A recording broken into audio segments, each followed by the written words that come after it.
When my son Marcus looked me straight in the eye and said, "Mom, let's be honest, Sophia deserves this house more than you do. She's building a future. You're just existing." I felt something inside me break. But as I watched his wife smirk behind him, already mentally redecorating my late husband's study, I realized this wasn't the end of my story. It was the beginning of theirs, learning what happens when you mistake kindness for weakness. Before we jump back in, tell us where you're tuning in from, and if this story touches you, make sure you're subscribed, because tomorrow I've saved something extra special for you. The afternoon light filtered through the lace curtains of my living room in Meadowbrook, casting delicate shadows across the hardwood floors that Robert and I had refinished together 32 years ago. I was arranging fresh daisies in the crystal vase he'd given me for our 20th anniversary when I heard Marcus's car pull into the driveway. The familiar rumble of his BMW's engine used to bring me joy, but lately it filled me with a strange sense of dread. I smoothed my cardigan and checked my reflection in the hallway mirror. At 64, I still maintained the same auburn hair I'd worn since college, though now it required a monthly touch-up at Eleanor's salon downtown. My green eyes, which Robert always said reminded him of spring meadows, looked tired these days. The grief of losing him 6 months ago had settled into the lines around them, like uninvited guests who refused to leave. The doorbell chimed its familiar melody, the same Westminster chimes that had welcomed visitors for 3 decades. I opened the door to find Marcus standing there with Sophia, both of them dressed in their usual pristine attire. Marcus wore his charcoal suit like armor, his dark hair perfectly styled, every inch the successful real estate attorney he'd become. Sophia stood beside him in a cream-colored dress that probably cost more than my monthly grocery budget, her blonde hair swept into an elegant chignon, diamond earrings catching the light like tiny warnings. "Hello, sweetheart," I said, reaching to embrace Marcus. His hug felt perfunctory, lasting barely a second before he pulled away. "Sophia, you look lovely as always." Sophia's smile was practiced, the kind she'd perfected for client dinners and charity galas. "Thank you, Margaret. The garden looks beautiful this time of year." We settled in the living room, the same room where I'd rocked Marcus as a baby during those long nights when Robert worked double shifts at the construction company. The same room where we'd celebrated his high school graduation, where Robert had taught him to play chess on rainy Sundays. Now it felt like a stage set for a play I didn't want to perform in. Marcus declined my offer of coffee, which should have been my first warning. He never refused my French roast, especially not the kind I ground fresh from the beans Robert used to bring home from that little shop on 5th Street. Instead, he sat forward in Robert's favorite chair, the burgundy leather one with the worn armrests where my husband had spent countless evenings reading his woodworking magazines. "Mom, we need to talk about something important," Marcus began, his voice carrying that professional tone he used with difficult clients. "Sophia and I have been discussing your living situation." I felt my stomach tighten, the way it had during those final weeks of Robert's illness, when doctors delivered news in gentle, devastating increments. "My living situation?" Sophia leaned forward, her manicured hands clasped in her lap. "Margaret, we're concerned about you rattling around in this big house all alone. It's not practical, and frankly, it's not healthy." The word rattling stung like a paper cut. This house had been my sanctuary, my fortress of memories, the place where Robert and I had built our life together board by board, room by room. I'd painted every wall, planted every flower in the garden, scrubbed every corner until it gleamed with love and attention. "I'm managing perfectly fine," I replied, my voice steadier than I felt. "The house keeps me busy, and I enjoy the space." Marcus exchanged a look with Sophia, one of those wordless communications that married couples develop over time. I recognized it because Robert and I had shared thousands of such glances over our 35 years together. But this look felt different, calculated rather than intimate. "That's exactly the problem, Mom," Marcus said, running his hand through his hair in a gesture that reminded me painfully of his father. You're spending all your time and energy maintaining this place when you could be focusing on other things. Travel, maybe, hobbies, living." "This is living," I said, my voice barely above a whisper. "This house is where your father and I—" "Dad's gone, Mom." The words came out sharper than Marcus intended, and I saw him immediately regret the tone. But he didn't apologize. Instead, he pressed forward with the determination that had made him successful in his career and apparently ruthless in his personal life. "You need to think about the future, not the past." Sophia reached into her designer handbag and pulled out a folder, the kind Marcus used for real estate transactions. My heart began to race as she placed it on the coffee table between us, right next to the photo album I'd been looking through that morning, filled with pictures of Marcus as a child, his gap-toothed grin bright as sunshine. "We've done some research," Sophia said, her voice smooth as silk but cold as winter rain. "There are some lovely senior communities in the area. Independent living facilities with activities, social opportunities, maintenance-free lifestyles." I stared at the folder as if it contained a bomb. "Senior communities?" "The Willows has an excellent reputation," Marcus added, his lawyer voice in full effect now. "One-bedroom apartments with kitchenettes, communal dining rooms, organized activities. You'd make friends, Mom. You'd have a social life again." A social life? As if the life I'd built here was antisocial? As if the memories embedded in these walls were somehow unhealthy? I thought about my Tuesday morning coffee dates with Eleanor from down the street, the book club that met in my living room every other Thursday, the way old Mr. Henderson from next door still brought me vegetables from his garden just like he had when Robert was alive.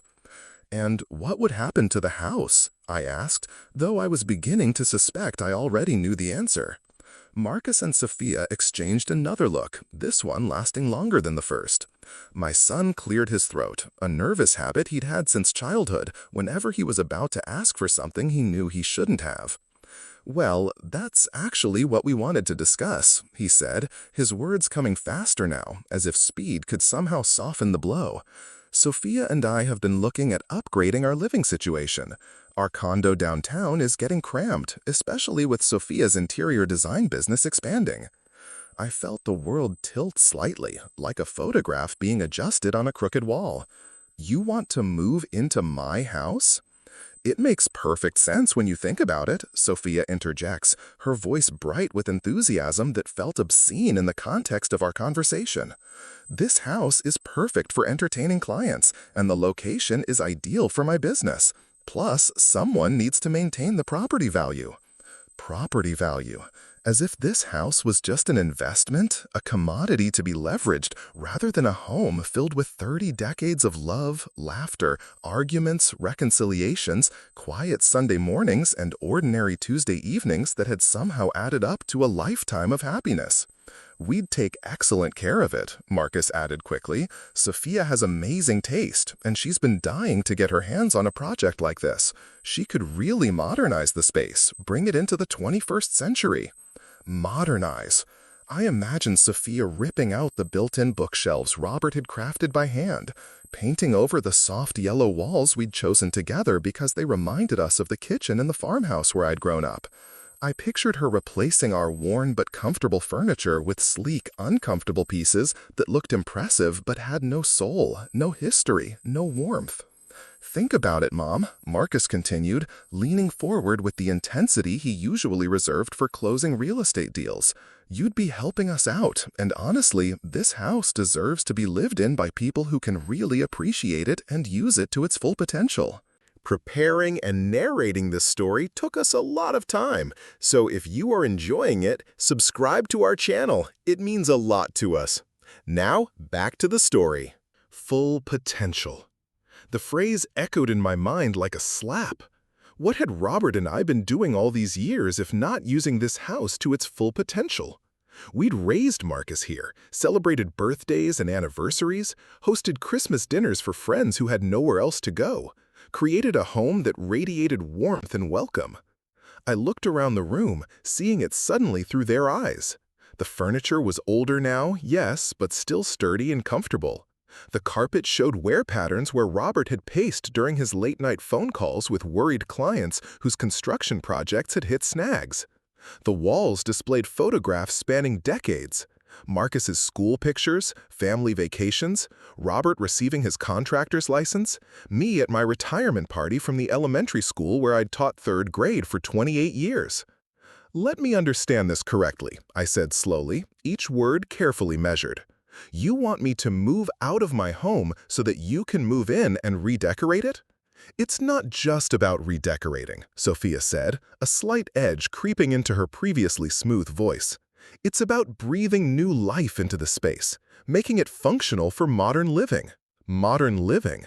As if the way Robert and I had lived was somehow outdated, insufficient, embarrassing? I thought about the herb garden I'd planted by the kitchen window, how the morning sun illuminated the basil and rosemary that I used in the meals I cooked on the stove where Robert had made me breakfast every Sunday for 35 years.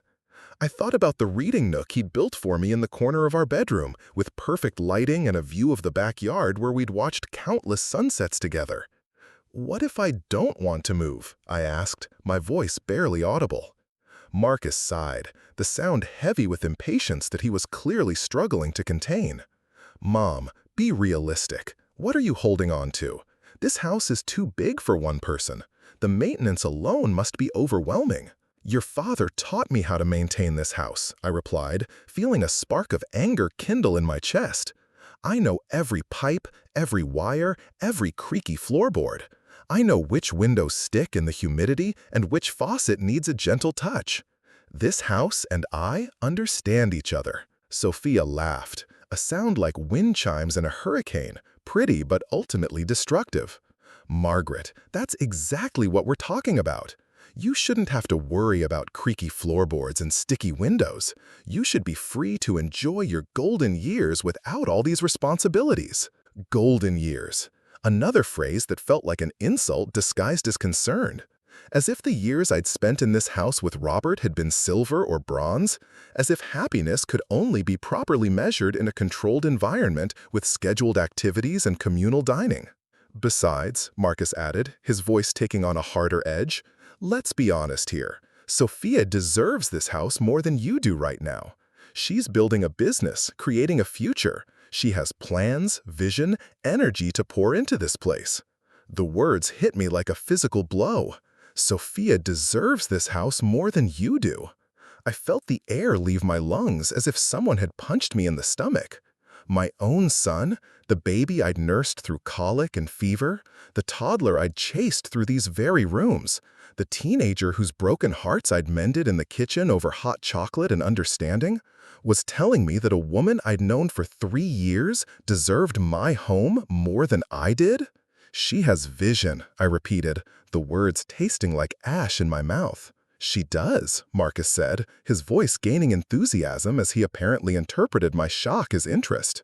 "You should see some of her portfolio work. She has this amazing ability to take spaces that are stuck in the past and transform them into something spectacular." Stuck in the past. Like me, like my memories, like the love that Robert and I had poured into every corner of this house, until the walls themselves seemed to pulse with a warmth and affection. I looked at Sophia, really looked at her, and saw something in her eyes that I'd missed before. It wasn't just desire for my house, though that was certainly present. It was pity. She pitied me, this widow clinging to her old house and her old life, too foolish or stubborn to embrace the streamlined efficiency of modern senior living. "I need some time to think about this," I said, standing up on legs that felt suddenly unsteady.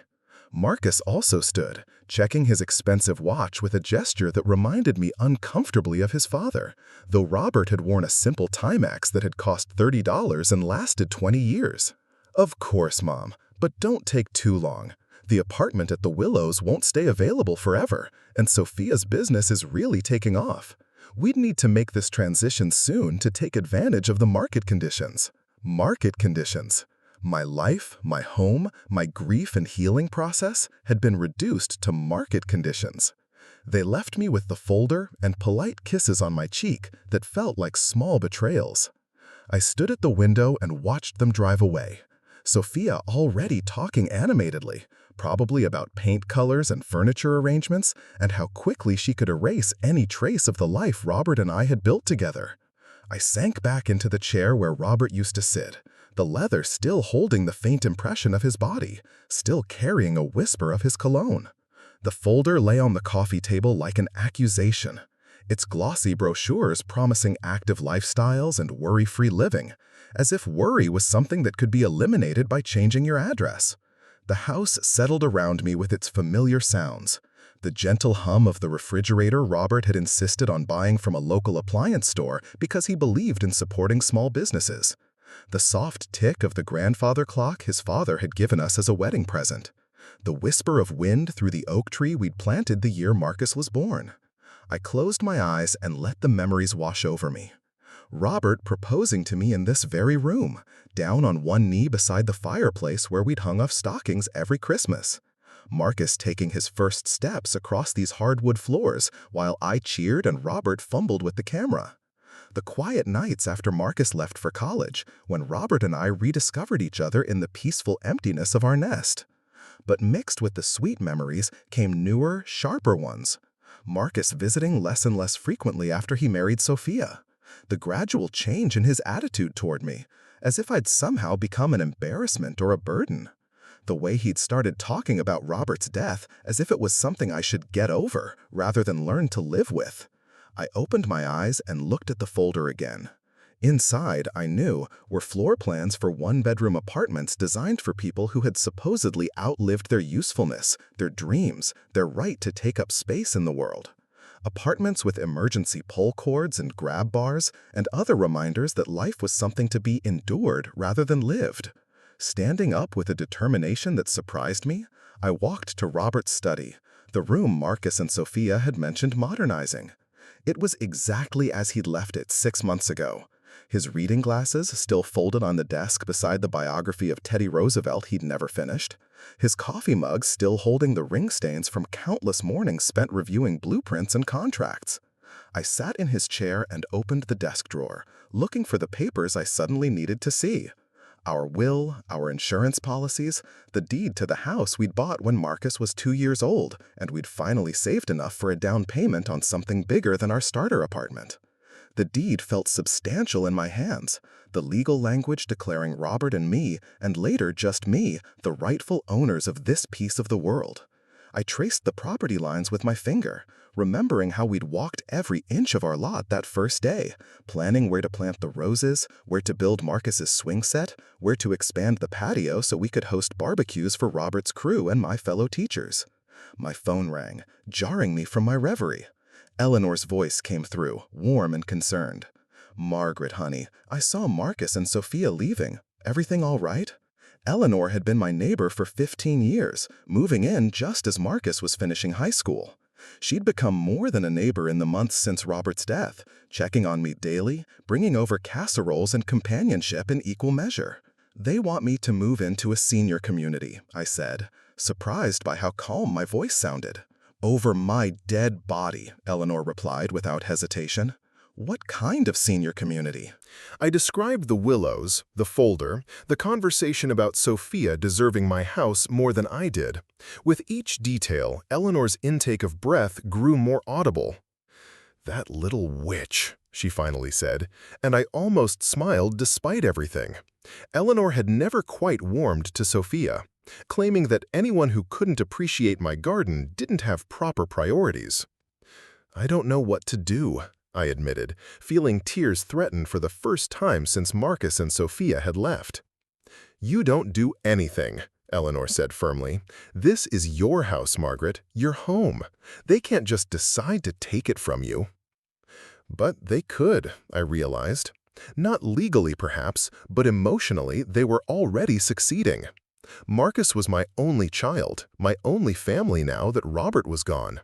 If he truly believed that Sophia deserved this house more than I did, if he saw my presence here as an obstacle to their happiness and success, then what was I fighting for? After I hung up with Eleanor, I sat in Robert's chair for a long time, watching the shadows lengthen across the yard where he'd taught Marcus to throw a baseball, where we'd hosted birthday parties and graduation celebrations, where we'd simply lived our quiet, apparently insufficient life. When I finally got up, it was with a sense of purpose that I hadn't felt since the day Robert died. I walked through the house room by room, seeing it with new eyes. Not Sophia's pity and gaze that saw outdated furniture and missed potential, but my own eyes, clear and honest and suddenly very, very angry. This was my house. These were my memories, my choices, my life. And if Marcus truly believed that his wife deserved it more than his mother, then perhaps it was time to show him exactly what his mother was still capable of. I reached for the phone and dialed a number I'd seen on a billboard during one of my drives around town but had never thought I'd need. When the pleasant voice answered, I took a deep breath and said the words that would change everything. "Hello, I'd like to speak with someone about making a charitable donation, a large one." The morning after my conversation with Marcus and Sophia, I woke before dawn with a clarity I hadn't experienced in months. The house felt different around me, not like a burden or a relic from the past, but like a fortress preparing for battle. I made coffee in the kitchen where Robert had kissed me goodbye every morning for 35 years, and I began to plan. The charitable organization I'd called the night before was called Hearts and Homes Foundation, a local nonprofit that provided housing assistance to families in crisis. Their website showed photographs of grateful families standing in front of modest homes, children with backpacks heading off to school, elderly people sitting safely on front porches they could finally call their own. The executive director, a woman named Catherine Rodriguez, had a kind voice and had listened patiently as I explained my situation in broad terms. We'd scheduled a meeting for that afternoon, but first, I had other calls to make. I started with my lawyer, James Morrison, who'd handled Robert's estate and had been our family attorney for over 20 years. His secretary put me through immediately when I mentioned it was urgent. "Margaret, how are you holding up?" James asked, his voice carrying the gentle concern that had made him so effective during Robert's final weeks when we'd needed to update our wills and handle end-of-life arrangements. "I'm doing better than expected, James. I need to ask you about something hypothetical." I paused, choosing my words carefully.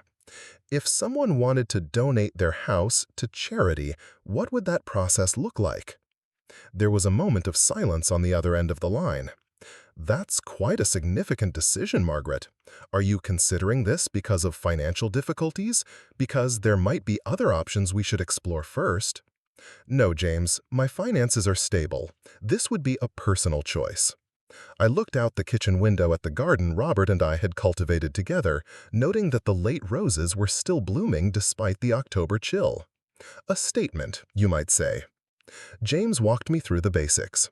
I could donate the house directly to a qualified charity, which would provide me with a substantial tax deduction based on the property's current value. The charity could then either use the house for their programs or sell it and use the proceeds for their mission. There would be paperwork, appraisals, legal documentation, but it was entirely feasible. "The house would need to be appraised at current market value," he explained. "Based on what I know about your neighborhood, we're probably looking at somewhere in the range of $400,000 to $450,000. $450,000! The number represented more than just money. It represented every penny Robert and I had saved, every overtime hour he'd worked, every small sacrifice we'd made to build something lasting for our family. And Marcus wanted to simply take it because his wife had vision and energy. After hanging up with James, I called my real estate agent, Patricia Chen, who'd helped several neighbors sell their homes over the years.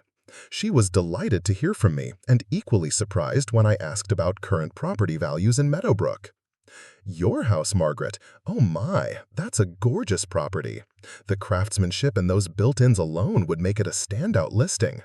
In this market, with the mature landscaping and the updates you and Robert made over the years, I'd estimate somewhere between $425 and $475, depending on how quickly you wanted to sell." I'm not looking to sell, Patricia.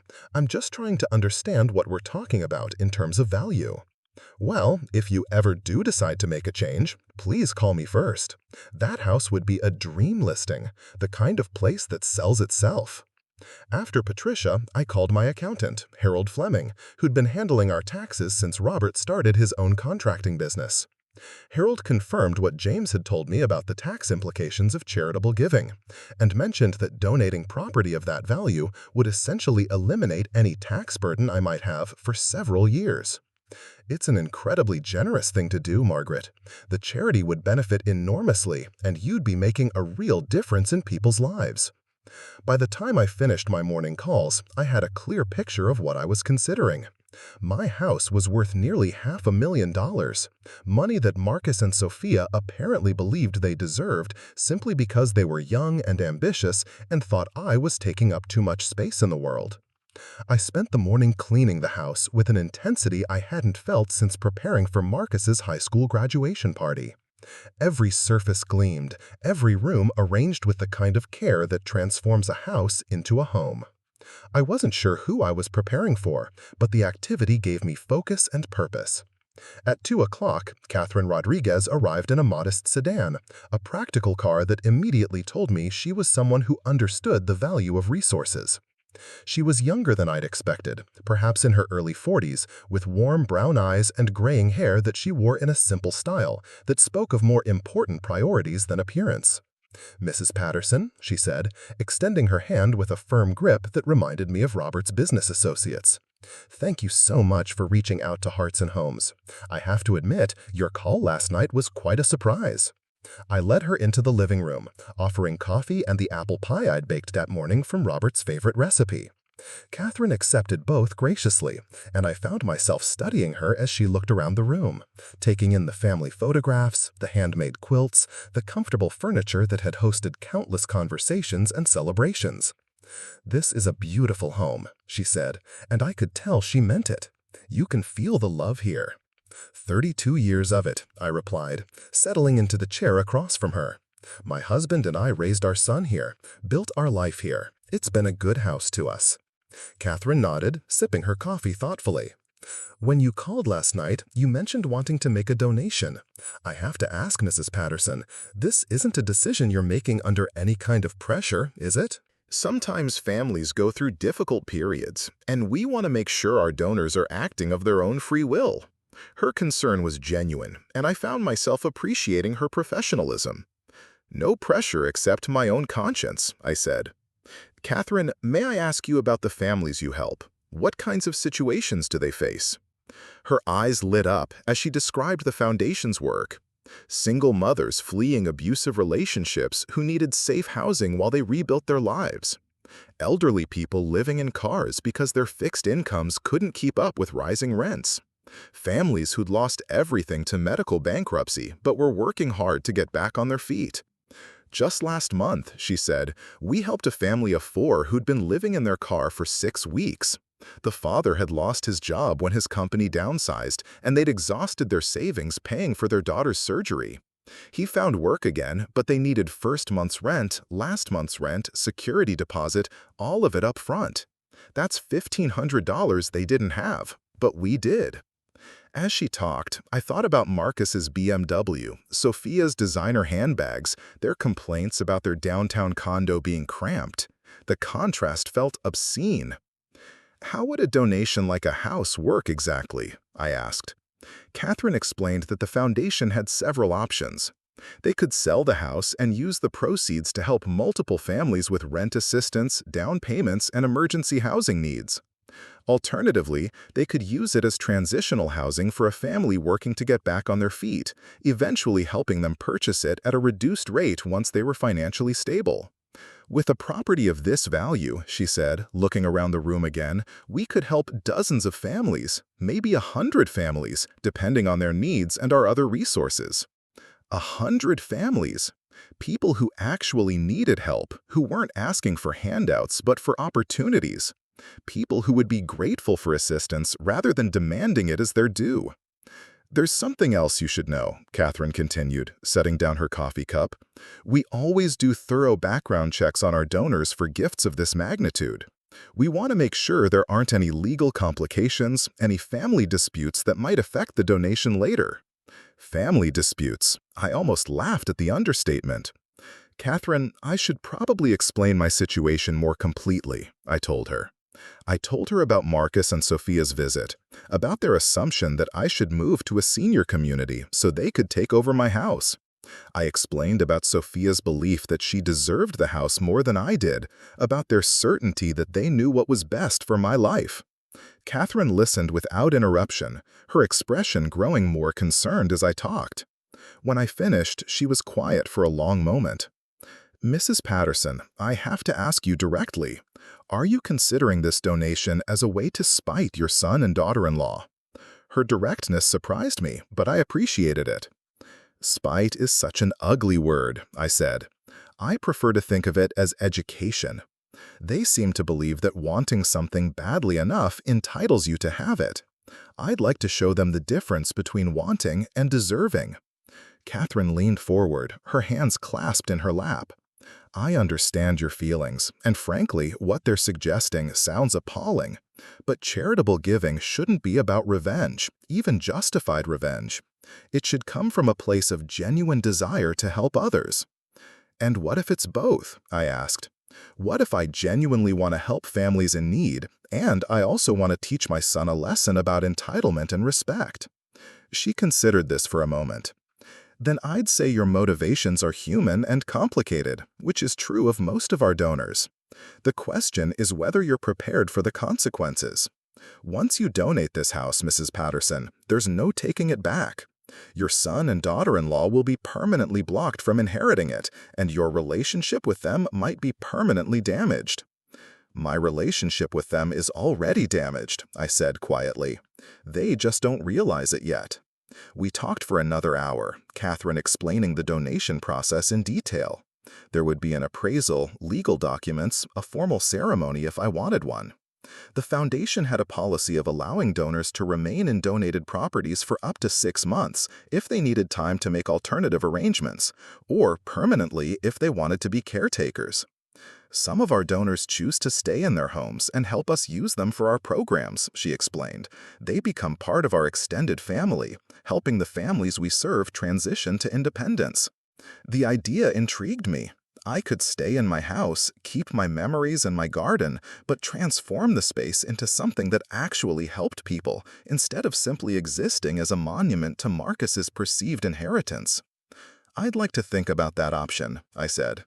Catherine nodded. Of course, this is a major decision, and we want you to be completely certain.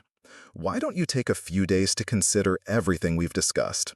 Call me when you're ready to move forward, or if you have any other questions.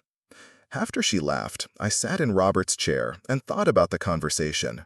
Catherine had asked whether I was prepared for the consequences, and the truth was, I wasn't sure. But I was certain that I couldn't simply hand over my house to Marcus and Sophia, couldn't reward their entitlement and disrespect with the biggest gift I had to give. The phone rang while I was still mulling over my options. Eleanor's voice came through cheerful and concerned. How did it go with the charity lady?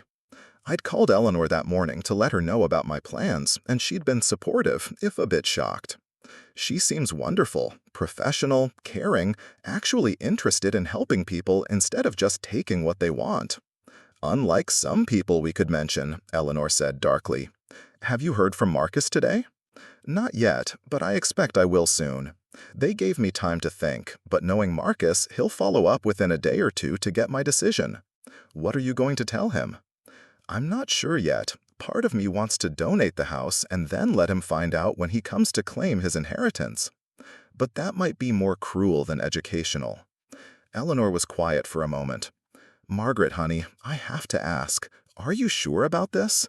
I mean, he's still your son, despite everything. He is my son, I agreed. But Eleanor, if I give him this house, what am I teaching him? That he can treat me however he wants as long as he eventually gets what he wants? That my feelings and my home and my life don't matter as long as his wife has vision and energy? "When you put it like that," Eleanor said, "I think I'd probably burn the house down before I'd let them have it." We both laughed, and I felt some of the tension leave my shoulders. Having Eleanor's support meant more than I could express. She understood what this house meant to me, what Robert and I had built here. "There's something else," Eleanor continued. "I was talking to Janet Morrison at the grocery store this morning, and she mentioned that her daughter Karen works at that senior place, the Willows." Janet Morrison was James Morrison's wife, and Karen was their youngest daughter, a sweet girl who'd become a nurse. "What did she say?" "Well, Karen loves her job, but she mentioned that the Willows is incredibly expensive. We're talking $4,000 a month for a one-bedroom apartment, and that doesn't include meals or activities or any kind of assistance." Janet said Karen worries about people who move in there without really understanding the long-term costs. $4,000 a month, $48,000 a year.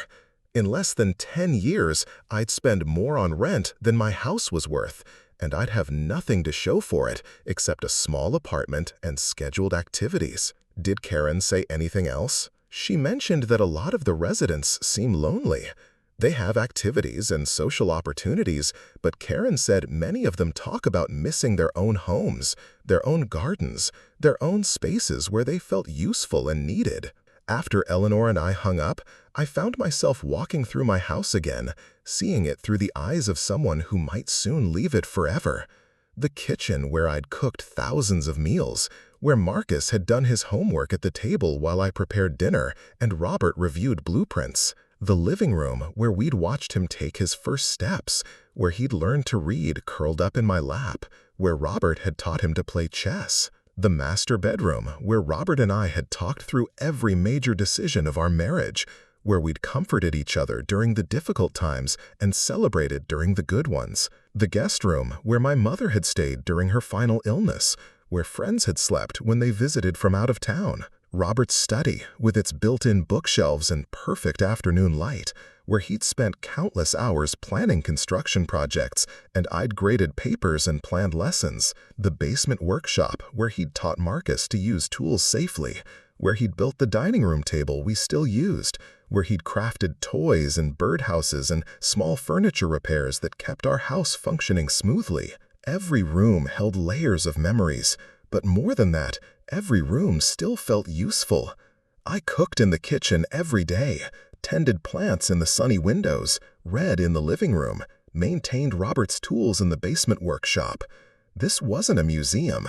It was a living, breathing home that still had purpose and function. The idea of trading all of this for a one-bedroom apartment with a kitchenette suddenly seemed not just unappealing, but absurd. Why should I compress my life into a smaller, more expensive space just so Marcus and Sophia could expand theirs into the home Robert and I had spent decades creating? I was still pondering these questions when the doorbell rang around 6 o'clock. Through the window, I could see Marcus standing on the porch, but Sophia was nowhere in sight. He looked tired, his usual perfect grooming slightly disheveled, and I wondered if they'd been arguing about the conversation from the day before. "Hi, Mom," he said when I opened the door. His smile seemed forced, and he was fidgeting with his car keys in a way that reminded me of the nervous little boy he'd once been. "I hope it's okay that I stopped by.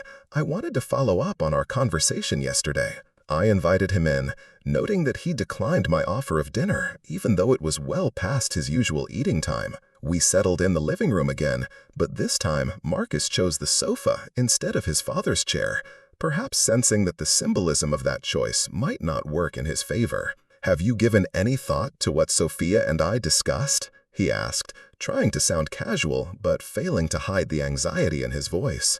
"I've thought about little else," I replied honestly. "Marcus, can I ask you something? Do you remember when you were 12 and you wanted that expensive mountain bike for your birthday?" He looked confused by the apparent change of subject. "The trek? Yeah, I remember. You and Dad made me do extra chores for 6 months to earn half the cost. Do you remember what your father said when you complained that Tommy Morrison got a bike just as expensive without having to work for it?" Marcus shifted uncomfortably on the sofa. He said something about earning versus expecting. He said that Tommy's parents were doing him a disservice by giving him things without teaching their value. He said that when people don't have to work for what they want, they don't appreciate it properly, and they don't learn the skills they need to earn things for themselves.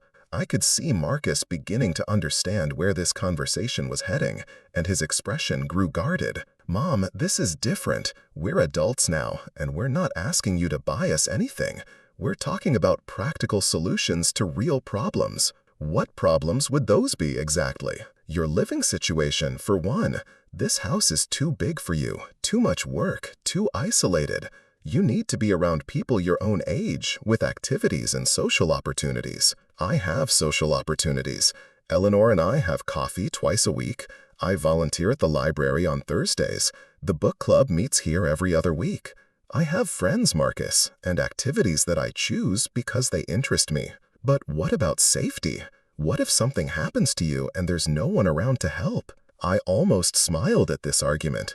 "You mean like yesterday, when you were here for an hour and didn't ask once about my health or safety or whether I needed anything? That kind of concern?" Marcus flinched, and I saw a flash of the little boy who'd always hated being called out for selfishness. "That's not fair, Mom. We were discussing important practical matters. We were discussing what you and Sophia want, Marcus. Not what I need, not what would make me happy, not what would honor the life your father and I built together. What you want. Sophia has legitimate needs too," he said, his voice rising slightly.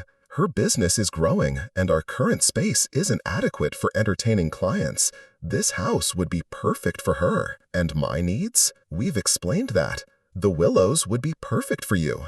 Independent living, social activities, no maintenance worries. At $4,000 a month." Marcus paused, clearly surprised that I knew the cost. "It's an investment in your quality of life. And honestly, Mom, you can afford it. Between Dad's life insurance and your teacher's pension and the money from selling this house to us, you'd be comfortable for the rest of your life." There it was, laid out plainly. They expected me to sell them my house, presumably at a family discount, and use the proceeds to pay for a lifestyle I didn't want, while they enjoyed the home Robert and I had created. "Marcus," I said carefully, "what makes you think I want to sell this house at all?" "Because it's the practical thing to do." Because you're rattling around in here like a ghost, holding on to the past instead of embracing the future. Because Sophia and I can actually use this space for something productive. Rattling around like a ghost. The phrase hit me like a slap, and I felt the last of my maternal protectiveness toward my son's feelings evaporate like morning mist. "I see," I said, standing up. "And if I'm not interested in being practical, if I want to continue rattling around in my own home like the ghost of my former productive self?" Marcus stood too, his frustration finally showing clearly. "Then you're being selfish, Mom. You're putting your own comfort ahead of our future, our opportunities, our ability to build something meaningful." "Build something meaningful," I repeated. "Like what your father and I built here?" "That's different. You and Dad were young. You had energy and vision and time to make this house into something special. You're not building anything now. You're just existing." The words hung in the air between us like smoke from a fire that had burned too long. My son, the baby I'd carried for 9 months, the toddler I'd chased through these very rooms, the young man I'd sent off to college with boxes of homemade cookies and the confidence that he was loved unconditionally, had just told me that my existence was less valuable than his wife's vision. "I think you should leave now," I said quietly. "Mom, I didn't mean—" "Yes, you did. You meant exactly what you said. I'm just existing, taking up space that someone more deserving could use productively. I'm a ghost rattling around in a house that Sophia could transform into something meaningful." Marcus took a step toward me, his hand outstretched. "I'm sorry, that came out wrong. I'm frustrated because I can see how much better your life could be, and you're too stubborn to see it." "Get out." "Mom." "Get out of my house, Marcus.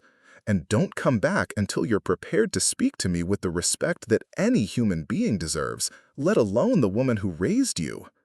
He left, finally, but not before turning back at the door with one final attempt. "I'll give you a few more days to think about it. But Mom, this offer won't stay on the table forever. Sophia has other options for her business, and the Willows has other apartments. Don't let stubbornness cost you the best opportunity you're going to get." After he was gone, I sat in Robert's chair and allowed myself to cry for the first time since our initial conversation. Not for the loss of my house, which I was increasingly determined to protect, but for the loss of my son, who had somehow grown into a man I barely recognized. When the tears stopped, I reached for the phone and dialed Catherine Rodriguez's number. She answered on the second ring. "Catherine, this is Margaret Patterson. I've made my decision about the house donation." "That was quick," she said, and I could hear the concern in her voice. "Are you certain you've had enough time to think this through?" "I've had 32 years to think it through," I replied. "This house has been a home for my family, and I want it to be a home for other families who actually need it. When can we start the process?" There was a pause, then Catherine's voice came back warm and professional. "We can start as soon as you're ready. I'll need to send our appraiser out, and then we'll begin the legal paperwork. Margaret, are you sure about this? Once we begin, it becomes very difficult to change your mind."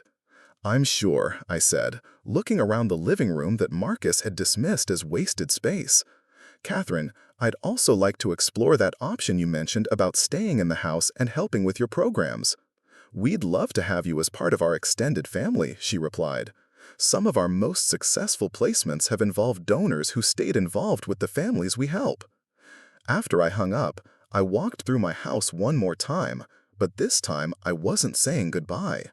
I was saying hello to a new phase of life, one where my home would fulfill its highest purpose, not as an inheritance for ungrateful children, but as a shelter for families who understood the difference between wanting and needing, between deserving and demanding. The phone rang again while I was making dinner, a simple meal of leftover soup and fresh bread. Sophia's voice came through bright and artificial. "Margaret, Marcus told me about your conversation this evening.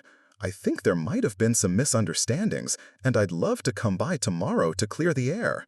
Maybe we could look at some of those Willows brochures together, and I could show you some of my design ideas for the house. I think once you see the potential, you'll be as excited as we are." I let her talk for a few more minutes about paint colors and furniture arrangements and how the house could be transformed into something really special. When she finally paused for breath, I spoke quietly into the phone. "Sophia, I want you to listen very carefully. This house is not for sale. It's not available for renovation or transformation or any kind of upgrade. It belongs to me, and it will continue to belong to me for as long as I live." "But Margaret, surely you can see that—" "What I can see," I interrupted, "is that you and Marcus have confused wanting something with deserving it. Tomorrow, a nice woman from a charity is coming to appraise my house so that I can donate it to families who actually need homes, rather than people who simply want bigger ones." The silence on the other end of the line was so complete that I wondered if the call had been disconnected. Then Sophia's voice came back, higher and sharper than before. "You can't be serious? You're going to give away Marcus's inheritance out of spite?" "I'm going to give away my house out of love," I replied. "Love for people who understand that homes are for living in, not for showing off. Love for families who will appreciate shelter instead of demanding it. And yes, love for my son, who apparently needs to learn that his mother is not an obstacle to be managed or a resource to be exploited." I hung up before she could respond, then took the phone off the hook. I had a feeling that the next few days were going to be very interesting, and I wanted to face them with a clear head and a clean conscience. Outside, the October wind was picking up, rattling the windows and sending leaves skittering across the porch.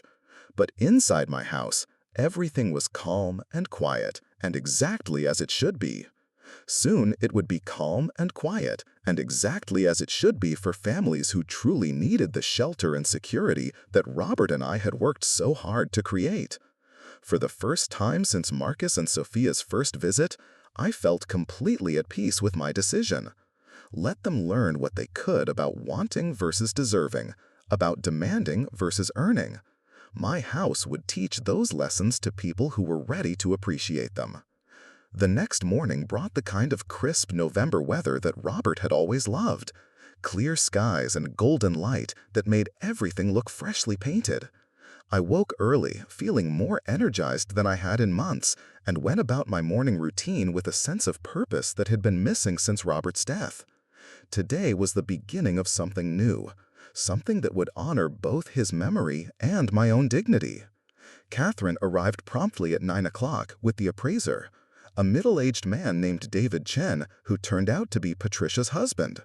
The world was smaller than I'd thought, and David's professionalism was tinged with genuine curiosity about my decision to donate such a valuable property. Miss Patterson, I have to say, in 20 years of appraising homes, I've never had one quite like this, he said as we walked through the rooms. Usually when people are looking to donate property, it's because they can't maintain it or afford the taxes. This house is in pristine condition. Thank you, I replied, running my hand along the banister that Robert had sanded and stained himself. My husband was meticulous about maintenance, and I've tried to keep up his standards. David took photographs and measurements, making notes about the custom built-ins, the hardwood floors, the updated electrical and plumbing systems that Robert had installed over the years. Catherine followed quietly, occasionally asking questions about my plans for staying in the house during the transition period. "I'd like to remain here if possible," I told her as we stood in the kitchen, morning light streaming through the herbs growing on the windowsill. "This house has always been about family, and I'd like to help make it a home for the families you serve." "I think that's a beautiful plan," Catherine said, her voice warm with approval. "Many of our families benefit enormously from having a stable, caring presence during their transition periods. You'd be like a grandmother figure, helping them adjust to their new situation." The idea appealed to me more than I could express. Instead of rattling around like a ghost, as Marcus had so cruelly put it, I would be actively useful again, helping people who truly needed assistance. My house would fulfill its highest purpose, and I would find new meaning in the years ahead. David finished his assessment around noon, estimating the property value at $460,000. "The craftsmanship alone adds significant value," he explained. "These built-in bookshelves, the crown molding, the custom cabinetry in the kitchen, you don't see work like this in newer construction." After they left, I made lunch and settled down to wait. I knew Marcus and Sophia wouldn't stay silent for long, and I was right. The phone started ringing around 2 o'clock, but I let it go to voicemail. Then the doorbell began chiming insistently, and I could see through the window that both cars were in my driveway. I took my time answering the door, checking my appearance in the hallway mirror and straightening my shoulders like a soldier preparing for battle.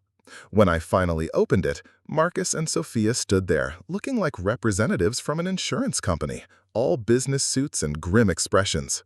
"Mom, we need to talk," Marcus said without preamble. "Sophia saw the appraiser leaving this morning, and we know what you're planning." I stepped aside to let them in, noticing that they both hesitated on the threshold, as if the house might somehow contaminate them with my stubborn refusal to be reasonable. They followed me to the living room, but neither accepted my offer of coffee or tea. "Margaret, surely you can see how destructive this would be," Sophia began, her voice pitched higher than usual with barely controlled panic. "You're talking about giving away Marcus's entire inheritance, his birthright, out of spite." "His birthright?" I repeated the phrase slowly, tasting its arrogance. I wasn't aware that being born entitled anyone to inherit their parents' property. Marcus leaned forward, his hands clasped tightly in his lap. "Mom, please listen to reason. You're making a decision that will affect our entire future based on one argument. That's not fair to anyone." "One argument?" I laughed, the sound surprising all three of us with its bitterness. "Marcus, this isn't about one argument. This is about your complete lack of respect for me as a person. Your assumption that my wishes and feelings don't matter as long as you eventually get what you want. Sophia pulled out her phone and began scrolling through what looked like photographs. I brought some pictures to show you what this house could become, she said, her voice artificially bright. Just look at the potential, Margaret. Imagine how beautiful it could be with the right vision and investment. She held out the phone, showing me glossy images of sterile, modern interiors that looked like they belonged in a magazine rather than a home where real people lived real lives. Everything was white and chrome and devoid of personality, the kind of space that prioritized appearance over comfort. I can see that you've put a lot of thought into your decorating plans, I said diplomatically. But Sophia, this house already is beautiful. It's beautiful because it's been lived in and loved in. It's beautiful because every room holds memories and every corner serves a purpose. But it could be so much more, she insisted, swiping through more images of rooms that looked like hotel lobbies. We could modernize the kitchen, open up the floor plan, create entertaining spaces that would really showcase the property. Marcus nodded eagerly, apparently encouraged by what he interpreted as my willingness to look at the pictures.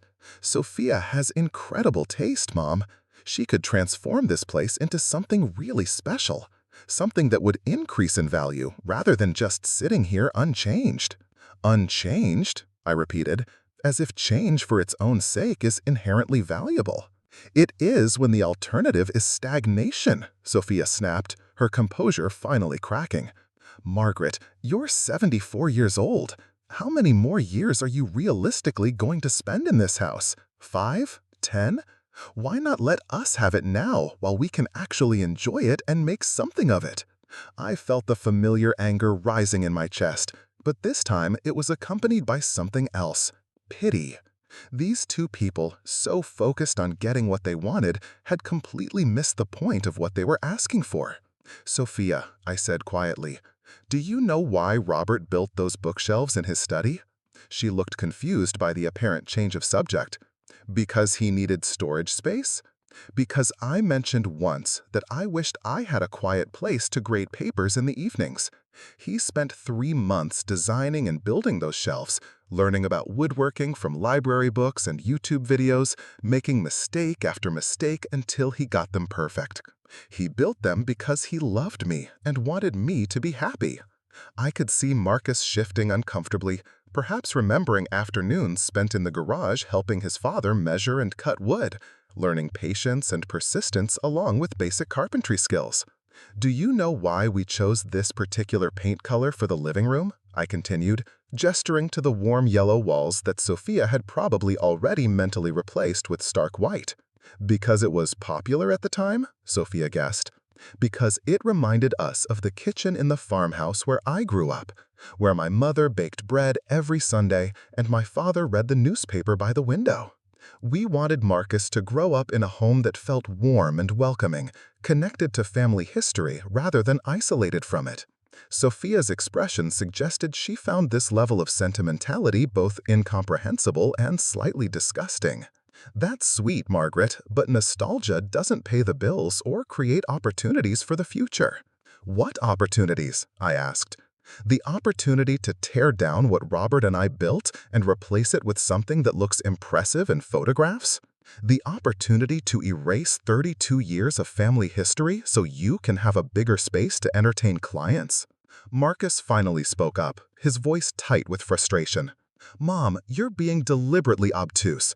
We're not trying to erase anything. We're trying to honor Dad's memory by making sure his house continues to be useful and valuable, instead of becoming a shrine to the past. A shrine? I echoed. Is that what you think this is? Isn't it? Sophia challenged. You've kept everything exactly the way it was when Robert was alive. His coffee mug is still on his desk, his reading glasses are still folded next to his chair. You're living in a museum, Margaret, not a home. The accusation hit deeper than I expected, partly because there was a grain of truth in it. I had kept many things exactly as Robert had left them, finding comfort in the familiar arrangements, the sense that he had just stepped out for a moment and would return soon. You're right, I said, surprising them both. I have been holding on to the past, preserving things exactly as they were because change felt like betrayal. But donating this house isn't about the past, Sophia. It's about the future. What future? Marcus demanded. You'll be stuck in some tiny apartment at the Willows, and we'll have lost our one chance to really establish ourselves, to build something significant. I stood up and walked to the window, looking out at the garden where Robert and I had planted bulbs every fall, anticipating the spring flowers that would brighten our view after the long winter months. This year's daffodils were already pushing through the soil, tiny green shoots that promised beauty to come. Marcus, do you remember the family that lived in the blue house on Elm Street when you were little? The Washingtons? He looked puzzled. Vaguely. They had a daughter about my age, right? They had 3 children, and Mr. Washington lost his job at the factory when you were in 2nd grade. They were about to lose their house when several families in the neighborhood got together to help with their mortgage payments until he found new work. I don't remember that. You wouldn't. You were 7 years old. But your father and I contributed what we could, and so did the Hendersons and the Chens and half a dozen other families. We didn't do it for recognition or tax deductions or because we expected anything in return. We did it because they were our neighbors and they needed help. Marcus and Sophia exchanged glances, clearly unsure where this story was headed. Mr. Washington found a new job within 6 months, and they stayed in that house until their youngest graduated high school. Their daughter Keisha is a doctor now, working in pediatrics at the Children's Hospital. She sends me a Christmas card every year, thanking me for what our neighborhood did for her family. I turned back to face them, feeling suddenly lighter, as if a weight I hadn't realized I was carrying had been lifted from my shoulders. That's the future I'm choosing, Marcus. Instead of giving this house to people who already have comfortable lives and good prospects, I'm giving it to families who actually need shelter, who will appreciate having a safe place to rebuild their lives. Instead of enabling your sense of entitlement, I'm teaching you the difference between wanting and needing. Sophia stood up abruptly, her face flushed with anger and disbelief. This is insane, Margaret. You're destroying your son's future because you don't approve of his wife.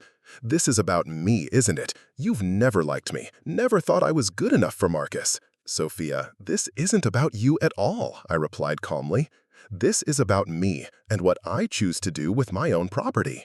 You've made it very clear that you think you deserve this house more than I do, but I disagree. We never said we deserved it more than you, Marcus protested, but his voice lacked conviction. You said Sophia deserved it more than me because she has vision and energy and plans for the future. You said I was just existing, rattling around like a ghost in a house that could be put to better use. Those were your exact words. Marcus had the grace to look ashamed, but he didn't back down. I was frustrated, Mom. I said things I didn't mean because I could see how much better your life could be if you'd just be open to change. The change you wanted was for me to move out so you could move in.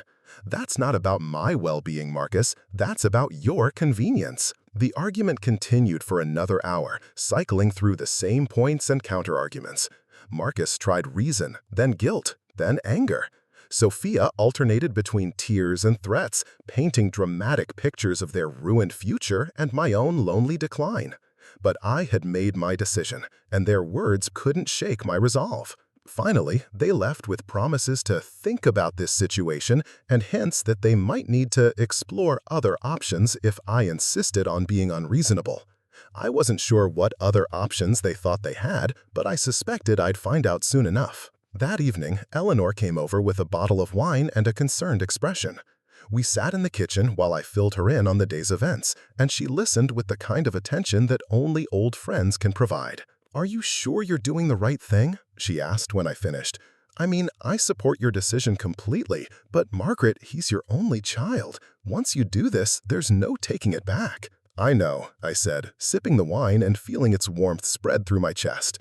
"Eleanor, do you remember when your Tom went through that phase in high school where he thought the world owed him everything?" Eleanor laughed, remembering her own son's teenage years. "He thought we should buy him a car because all his friends had cars and he couldn't understand why he should have to work for it. What did you do? We made him get a job and save for his own car. He hated us for months, but he learned the value of hard work and earned money. And you know what? He appreciated that car more than any of his friends appreciated theirs because he had sacrificed for it. That's exactly what this is, I said. Marcus has never had to sacrifice for anything important. Robert and I provided for him, supported him through college, helped him get started in his career.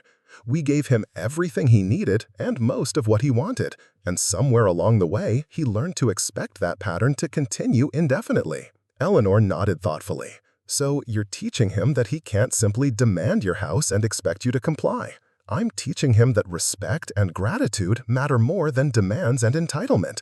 Maybe he'll learn, maybe he won't, but at least I'll know I tried. 3 days later, Catherine called with news that the legal paperwork was ready for my signature. We scheduled a meeting at James Morrison's office for the following Monday, where I would officially transfer ownership of my house to the Hearts and Homes Foundation. The ceremony would be simple, just the necessary legal requirements, but Catherine mentioned that the local newspaper had expressed interest in covering the story.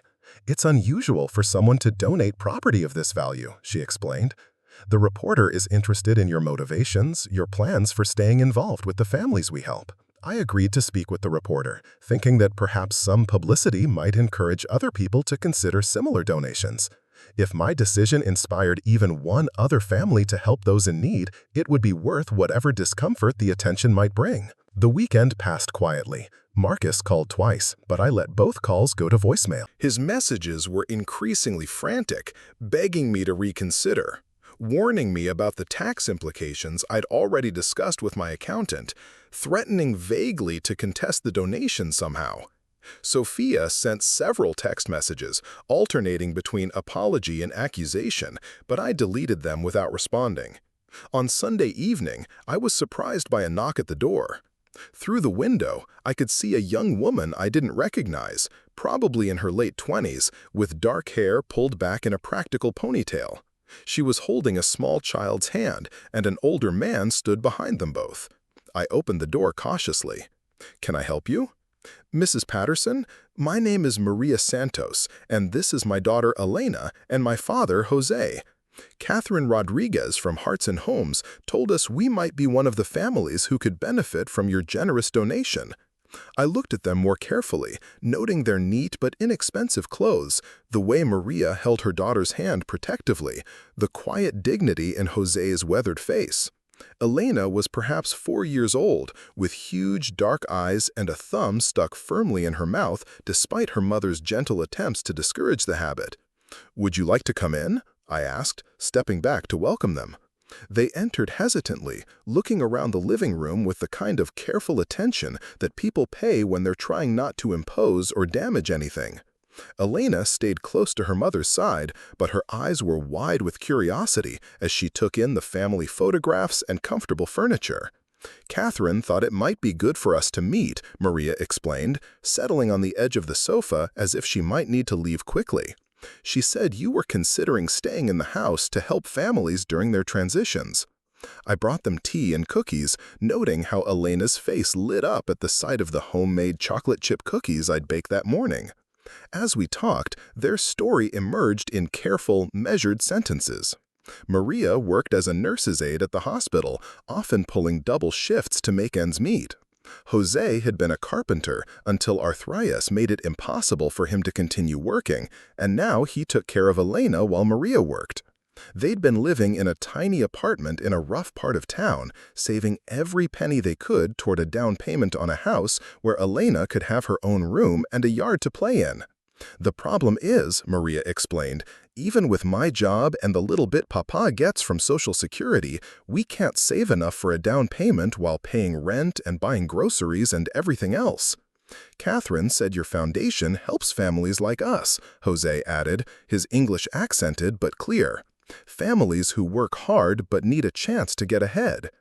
I listened to their story, thinking about Marcus and Sophia's complaints about their cramped condo downtown, their need for more space to entertain clients. The contrast was striking. Here was a family that truly needed help, that would appreciate any assistance they received, that understood the difference between wants and needs. "Elena, would you like to see the backyard?" I asked the little girl, who had been stealing glances toward the kitchen window throughout our conversation. Her face brightened, and she nodded shyly. We all went outside, where she immediately gravitated toward the tire swing that Robert had hung from the old oak tree when Marcus was small. Maria watched her daughter with the kind of tender attention that spoke of deep, protective love. "She's never had a yard to play in," Maria said softly. "Just a small balcony at our apartment, and she's not supposed to make noise because it bothers the neighbors." I pushed Elena gently on the swing, listening to her delighted giggles, and felt something settle into place in my heart. This was what my house was meant for: children's laughter, family moments, the kind of ordinary happiness that Marcus and Sophia seemed to have forgotten was valuable. "Catherine mentioned that you might stay here during our transition period," Jose said. "We would be honored to have your guidance, Mrs. Patterson. Maria and we work hard, but we don't know much about home maintenance, about being homeowners." "I'd love to help," I replied, meaning it completely.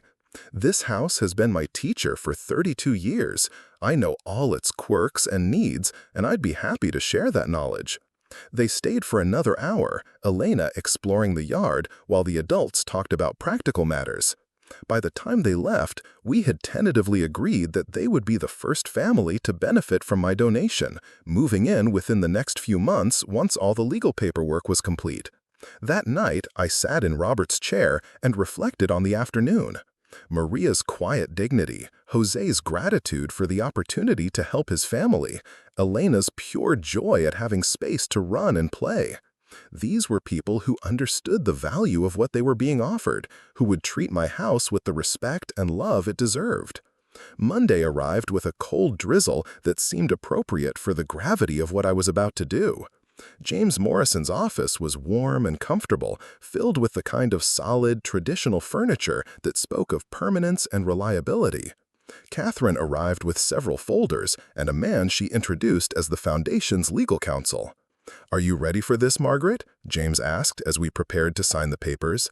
"I've never been more ready for anything in my life," I replied, and meant it. The actual signing took only a few minutes, but those minutes transformed everything.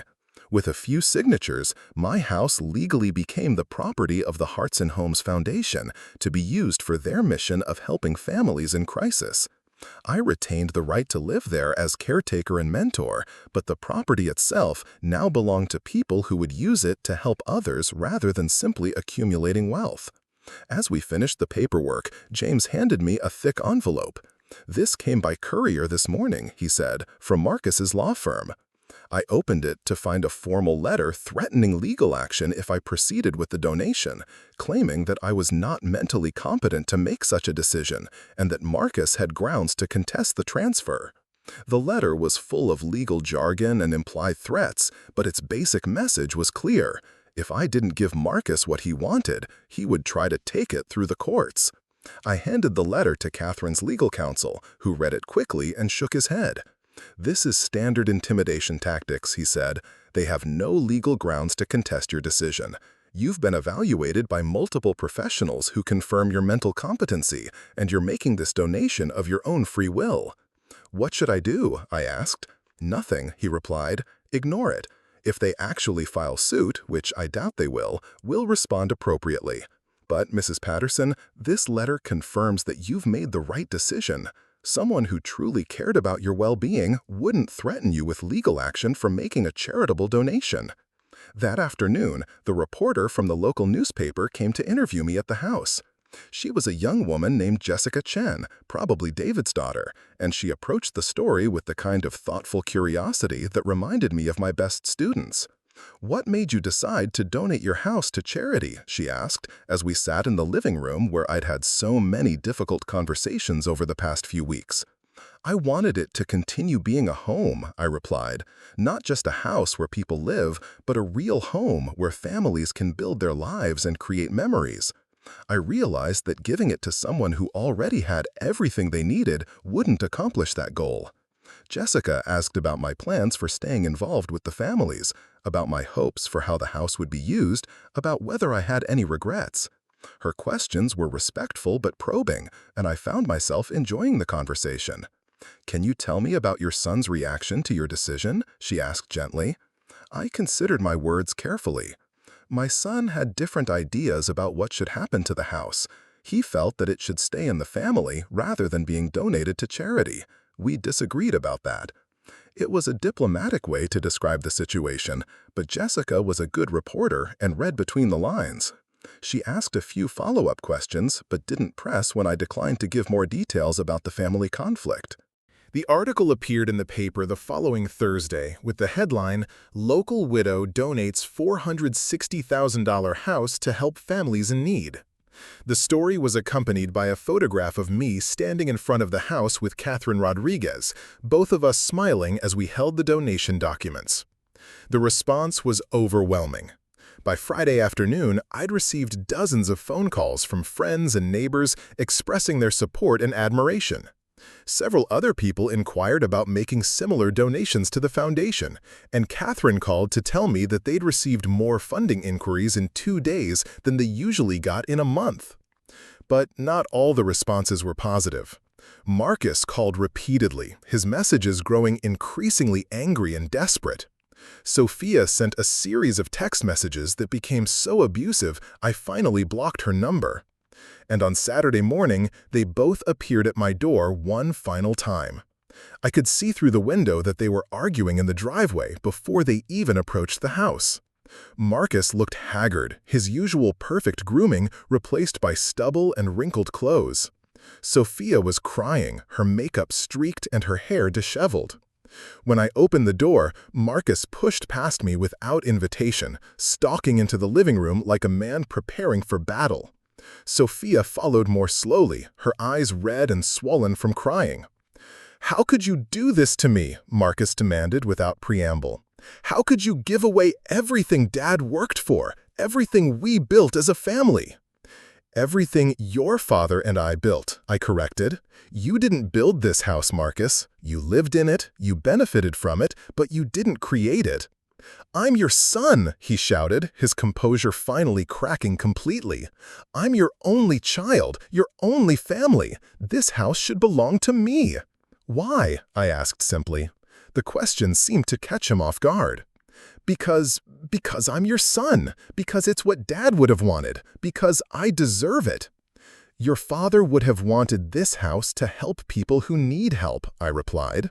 "He spent his whole life building homes for families, creating safe spaces where people could live and love and raise their children. He would have understood exactly why I made this choice." Sophia collapsed into the chair where Robert used to sit, sobbing openly now. "You've ruined everything," she said through her tears. "Marcus's practice, my business, our future. We had plans, Margaret. We were going to build something beautiful." "You can still build something beautiful," I said, "just not here and not with what belonged to me." Marcus stared at me with an expression I'd never seen before, something between hatred and bewilderment. "I don't understand you anymore," he said. "I don't understand how the woman who raised me, who taught me about family loyalty and taking care of each other, could throw it all away to help strangers." "I didn't throw anything away, Marcus. I gave it to people who will appreciate it, who will use it the way it was meant to be used. And I tried to teach you something about gratitude and respect and the difference between wanting and deserving. By destroying my inheritance? By showing you that love and respect can't be inherited, they have to be earned." They left that day with bitter words and threats that I knew they wouldn't carry out. Marcus promised he'd never forgive me, that I'd destroyed our relationship forever, that I'd be sorry when I was alone and forgotten in my old age. Sophia said nothing, just cried and clung to Marcus as if I'd personally destroyed her life. But I felt no regret as I watched them drive away for the last time. If my relationship with Marcus had been so fragile that it couldn't survive my refusal to give him everything he wanted, then perhaps it hadn't been as strong as I believed. 2 weeks later, Maria and Elena and Jose moved into my house. Their few belongings fit easily into the rooms that had once seemed too large for me alone, and their presence filled the space with warmth and purpose.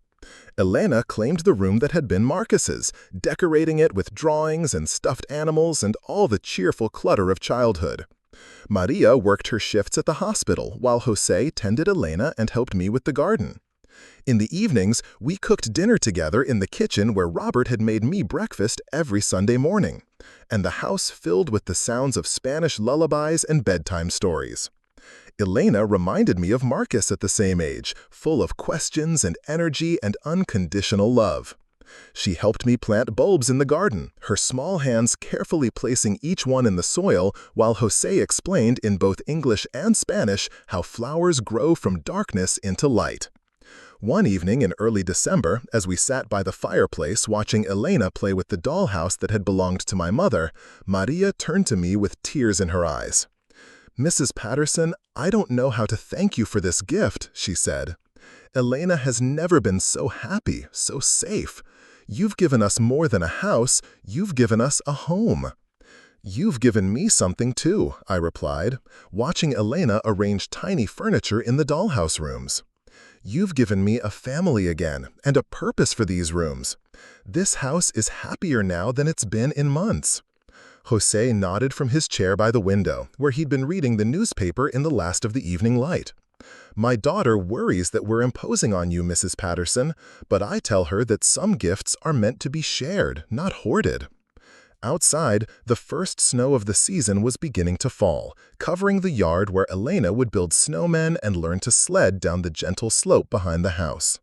The bulbs we'd planted were sleeping beneath the white blanket, waiting for spring to call them into bloom.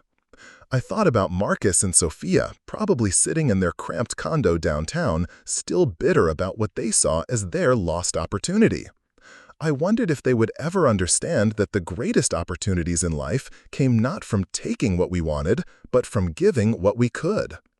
The house settled around us with its familiar sounds, but now they were accompanied by new voices, new laughter, new stories being written in rooms that had seen 3 decades of family life.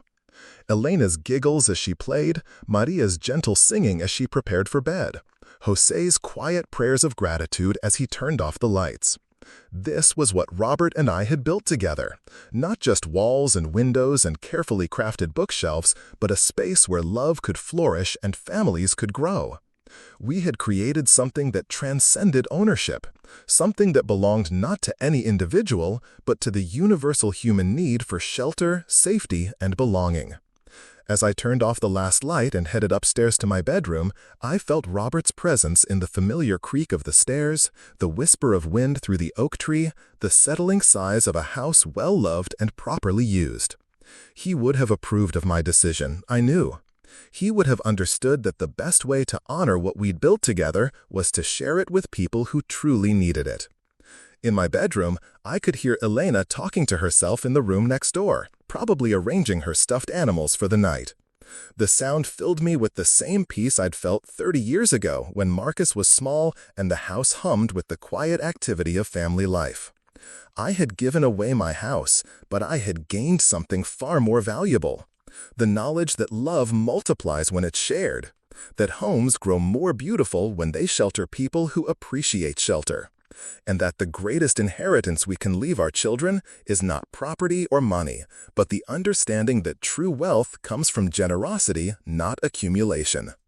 Outside, the snow continued to fall, covering the world in quiet beauty, and inside my house that was no longer mine, but somehow more truly home than ever, 3 generations of one family slept peacefully, dreaming of futures bright with possibility.